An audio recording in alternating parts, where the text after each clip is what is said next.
Guys నిన్న నేను చెప్పినట్లు ఆర్ఆర్బీ ఫార్మసిస్ట్ వాళ్ళు ఎవరైనా ఉంటే ప్రిపేర్ అయ్యే వాళ్ళు నా దగ్గర నోట్స్ ఉంది, మీకు ఎవరికైనా హెల్ప్ అవ్వచ్చు అని చెప్పిన కదా.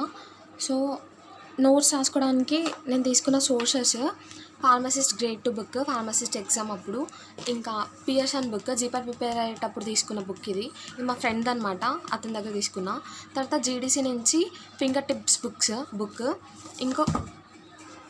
ఇంకా నోట్స్లోకి వచ్చేస్తే ఇది నోట్స్ అనమాట. మీకు క్లియర్గా కనిపిస్తుందో లేదో నాకు తెలియట్లేదు. సో వీడియోని పాజ్ చేసుకొని స్క్రీన్ షాట్స్ తీసుకోండి. ఇది హెచ్ఏపీ అనమాట, డైజెస్టివ్ సిస్టమ్ ఇదంతా.